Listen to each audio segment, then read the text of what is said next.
वक्रतुंड महाकाय सूर्यकोटि समप्रभा निर्विघ्नं कुरु मे देव सर्वकार्येषु सर्वदा। ओम श्री गणेशाय नमः। समतापुर नगर में मधुसूदन नामक एक व्यक्ति रहता था। वह बहुत ही धनवान था। मधुसूदन का विवाह बलरामपुर नगर की सुंदर लड़की संगीता से हुआ था। एक बार मधुसूदन अपनी पत्नी को लेने बुधवार के दिन बलरामपुर गया। मधुसूदन ने पत्नी के माता पिता संगीता को विदा कराने के लिए कहा। माता पिता बोले, बेटा आज बुधवार है, बुधवार को किसी भी शुभ कार्य के लिए यात्रा नहीं करते। लेकिन मधुसूदन नहीं माना। उसने ऐसी शुभ अशुभ की बातों को न मानने की बात कही। दोनों ने बैलगाड़ी से यात्रा प्रारंभ कर दी। 2 कोस की यात्रा के बाद उसकी गाड़ी का एक पहिया टूट गया। वहां से दोनों ने पैदल ही यात्रा शुरू कर दी। रास्ते में संगीता को प्यास लगी। मधुसूदन उसे एक पेड़ के नीचे बैठाकर जल लेने चला गया। थोड़ी देर बाद जब वहां मधुसूदन कहीं से जल लेकर वापस आया तो वह बुरी तरह हैरान हो उठा, क्योंकि उसकी पत्नी के पास उसकी ही शक्ल सूरत का एक दूसरा व्यक्ति बैठा था। संगीता भी मधुसूदन को देखकर हैरान रह गई। वह दोनों में कोई अंतर नहीं कर पाई। मधुसूदन ने उस व्यक्ति से पूछा, तुम कौन हो और मेरी पत्नी के पास क्यों बैठे हो? मधुसूदन की बात सुनकर उस व्यक्ति ने कहा, अरे भाई, यह मेरी पत्नी संगीता है। मैं अपनी पत्नी को ससुराल से विदा करा कर लाया हूँ। लेकिन तुम कौन हो जो मुझसे ऐसा प्रश्न कर रहे हो? मधुसूदन ने कहा, तुम जरूर कोई चोर या ठग हो। यह मेरी पत्नी संगीता है। मैं इसे पेड़ के नीचे बैठाकर जल लेने गया था। इस पर उस व्यक्ति ने कहा, अरे भाई, झूठ तो तुम बोल रहे हो। संगीता को प्यास लगने पर जल लेने मैं गया था। मैंने तो जल लाकर अपनी पत्नी को पिला भी दिया।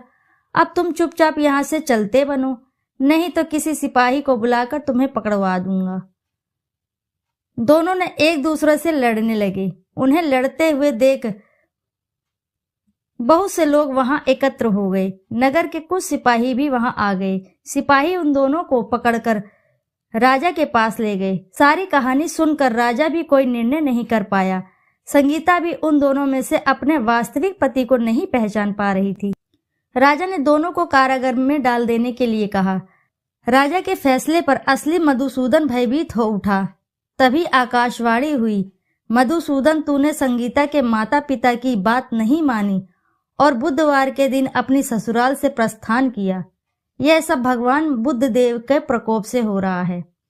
मधुसूदन ने भगवान बुद्ध से प्रार्थना की कि हे भगवान बुद्ध देव, मुझे क्षमा कर दीजिए। मुझसे बहुत बड़ी गलती हुई।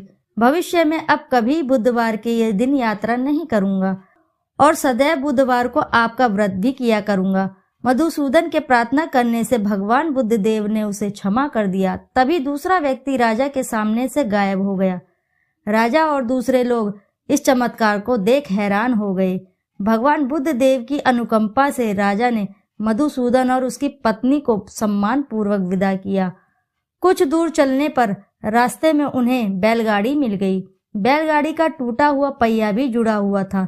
दोनों उसमें बैठकर समतापुर की ओर चल दिए। मधुसूदन और उसकी पत्नी संगीता दोनों बुधवार को व्रत करते हुए आनंद पूर्वक जीवन यापन करने लगे।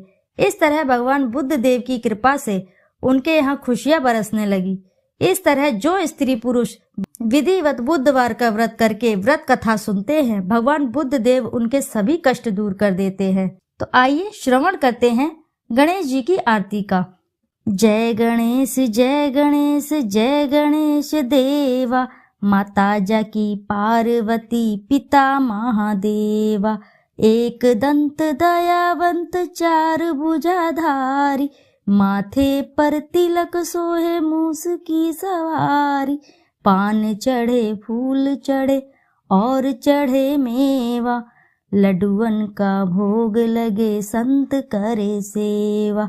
जय गणेश जय गणेश जय गणेश देवा, माता जाकी पार्वती पिता महादेवा, अंधे को आँख देत कोढ़िन को काया, बाझन को पुत्र देत निर्धन को माया, शूर शाम शरण आए सफल कीज सेवा, माता जाकी पार्वती पिता महादेवा। जय गणेश जय गणेश जय गणेश देवा, माता जाकी पार्वती पिता महादेवा। बोलो जय श्री गणेश की जय।